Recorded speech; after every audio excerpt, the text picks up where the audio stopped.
I've been thinking about what happens after we leave a place that taught us how to think. Not what we achieved there, but what stays with us once the structure disappears. We're told where to go for so long that when the path ends, we hesitate. So this is a pause, a record of what we're carrying forward. After we leave, where do we go? Hi guys, my name is Tiana. I am 21 years old and I am a senior at UPenn.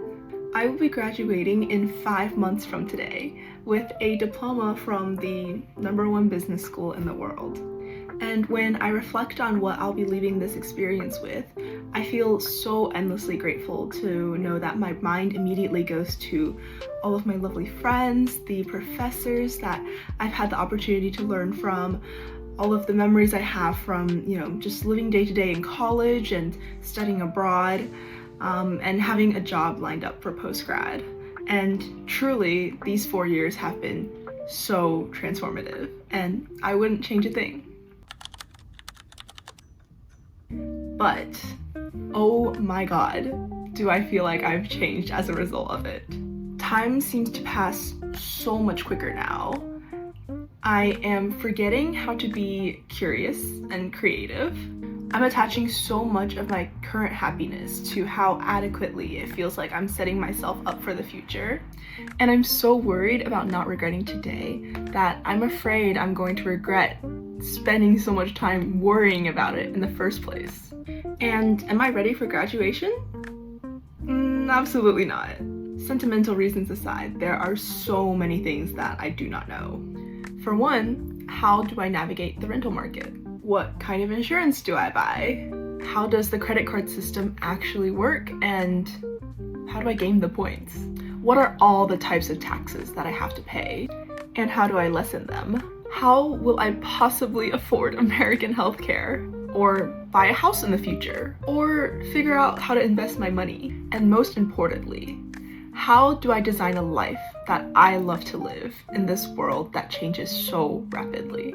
Which brings me back to the place that was supposed to prepare me for this, and that ticking countdown to graduation.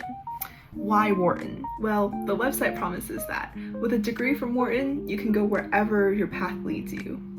And despite sounding cheesy, I kind of feel like I've reached the point where my path no longer leads me. I have to start leading my path.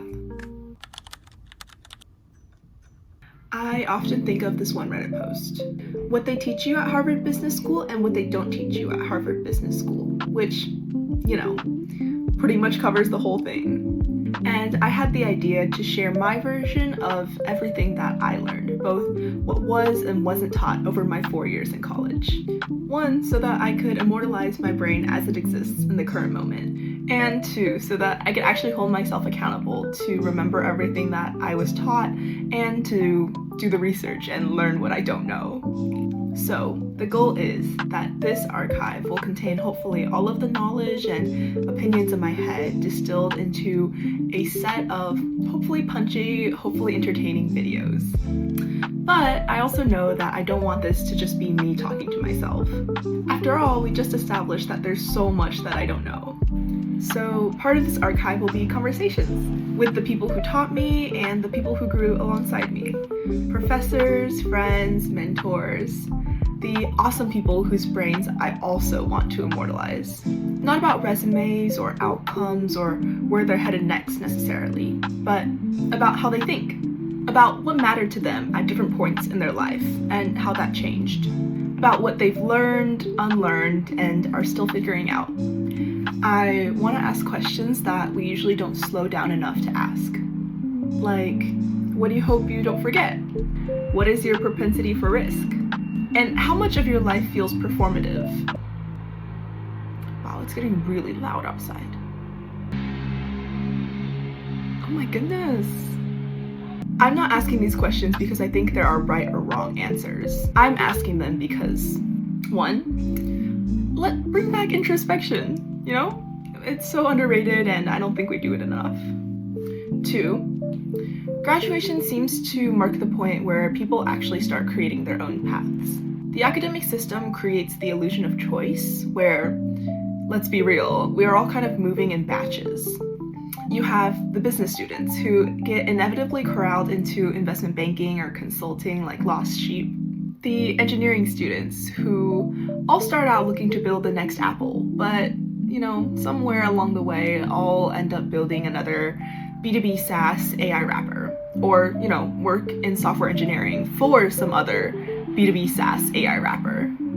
Or you have the pre-med students who just push off this graduation dilemma for like another decade or so. You get the point. The metaphorical path generally ends here. And 3. This is kind of my excuse to pick the brains of these people. At Penn, we have a huge coffee chatting culture, which, if you're unfamiliar, is basically an informal meeting with a professional context. Think networking. You usually coffee chat potential employers, coworkers, mentors, or at Penn, even for Greek life or club recruiting. Let me tell you, I have personally coffee chatted many of people in my day, and I'm sure I'll be still doing it after graduation. But usually it's about things like, what do you do in your day-to-day? And what kind of career decisions led you to your job and where you are today? But I feel like what I really want to learn about is how people figured out what mattered to them and how that changed over time. To notice how people think before life rearranges their priorities, and to remember who we were before the next version of ourselves takes over. This channel will hopefully be a collection of those learnings. What school taught me, what it didn't, and what I'm still learning by watching the people around me live.